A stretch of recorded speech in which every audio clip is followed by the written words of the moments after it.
Right. Hello, YouTube and Twitch. Happy Saturday. Hope you're having a great day so far. I've had a great week. As always, if you have something you'd like to add, just drop it in the chat and any questions or comments or anything. And hopefully I'll see that and address it.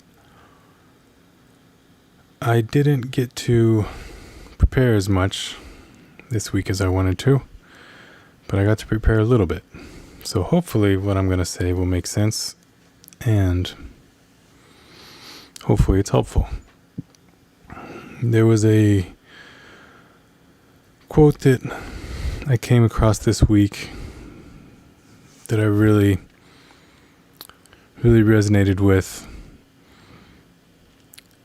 I think one of the reasons is because it's difficult for me to do, and it's important that I got this reminder, and it's important for me to remind myself this, and I figured it'd be important for other people to be reminded of it as well.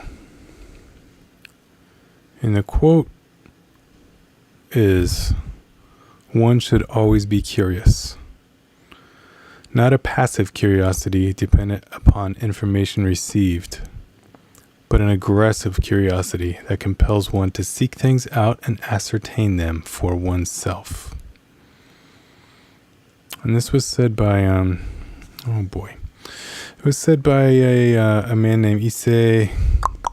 Sorry if I mispronounced this, and sorry it's taking a second. I believe the man's name is pronounced Issey Miyake, who was a fashion designer. And he recently just passed away, a little over a week ago. And I really like this quote because it reminds us to be proactive. It reminds us that some things may come easy to us, but that's not how they're always going to be.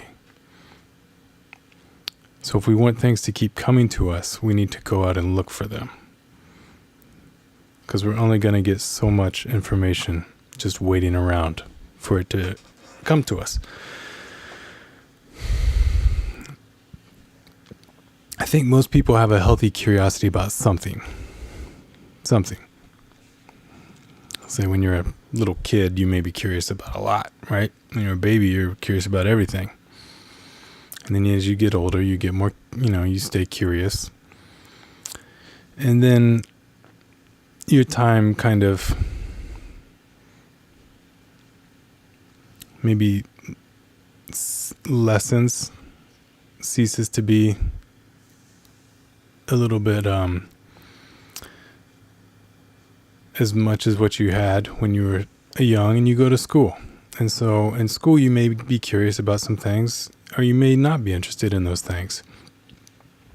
And the important thing is that you find out what interests you. And as a little kid, you may go a couple of different directions. I feel like my brother and me were two different examples of this, to some degree. I feel, if I remember right, he's my older brother.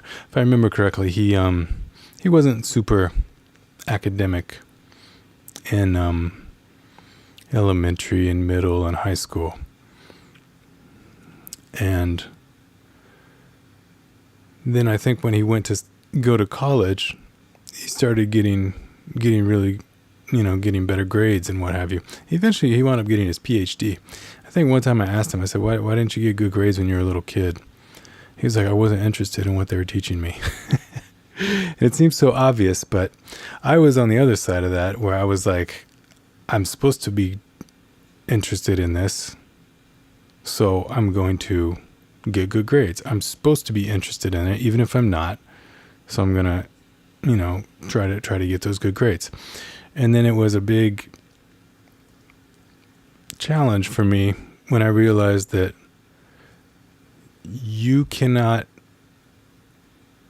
explore what's behind every single door. Even if you are interested in everything, you've only got so much time here. You've only got so many doors that you can open.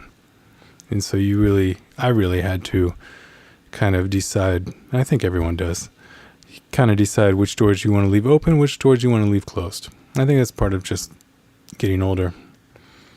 But I do think it's interesting in the context of, grade school, I guess.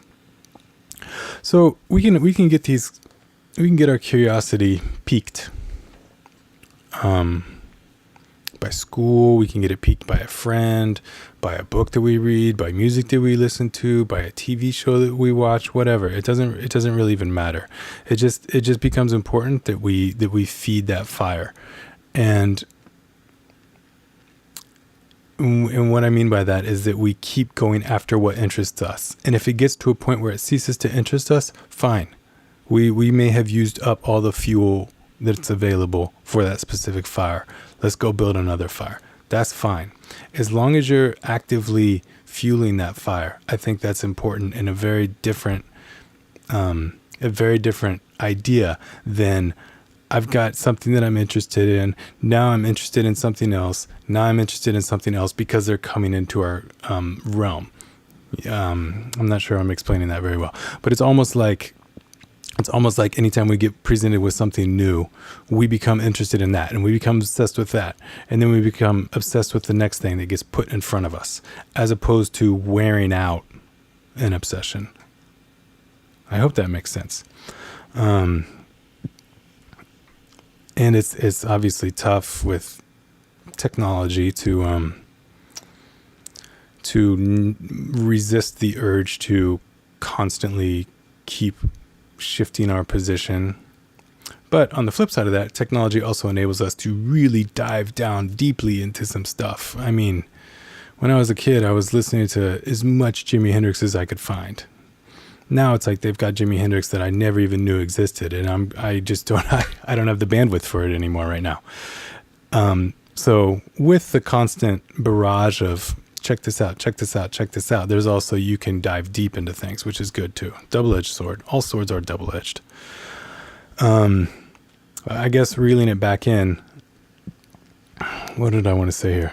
Oh yeah. Because when we constantly switch from one idea to the next idea without having fully explored that idea as much as we're interested in it, then we're just constantly moving around. We're constantly dealing with the surface. And this reminds me of a David Lynch quote that I love.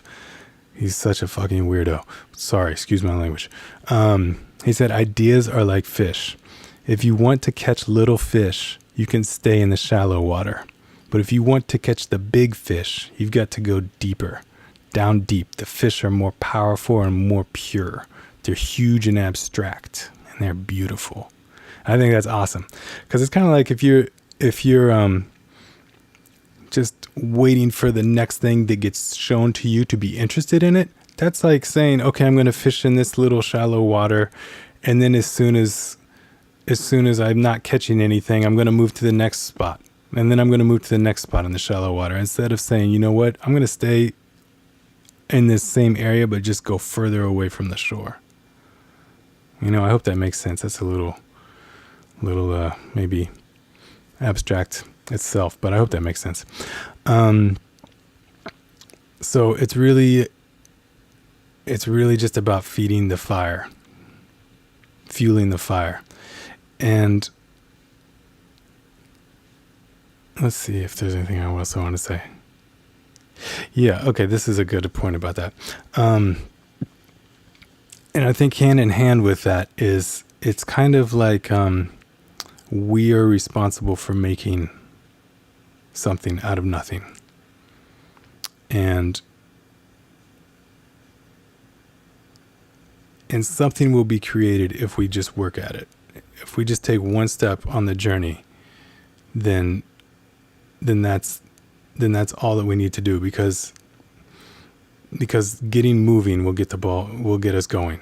There's no shame in moving slow or moving small, but moving is the important thing. You've got to actively move. You've got to get yourself up and go. And it's tough to because the older you get, the more you feel like you've studied, or the more you feel like you just need a break and want to, sleep or do something mindless, or not mindless, but to take your mind off whatever it is on. So it's very easy for the to run out of fuel for the fire of discovery, I guess. So I think that's all I wanted to say. Sorry that it was not more organized, but I think there was some decent information in there. So hopefully that helps. As always, tune in Saturdays on YouTube or Twitch. I'm here at 5 p.m. Eastern time. And check out the show more link just below the video on YouTube, and there will be some other links to my music and some other videos and stuff.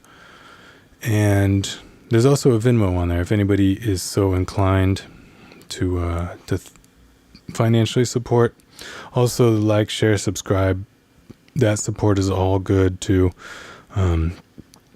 for visibility's reasons. So I hope you all have a great rest of your day. Have a great weekend, and have a fantastic week. I'll see you all next Saturday at 5 p.m. Eastern time. Take care. Oh no.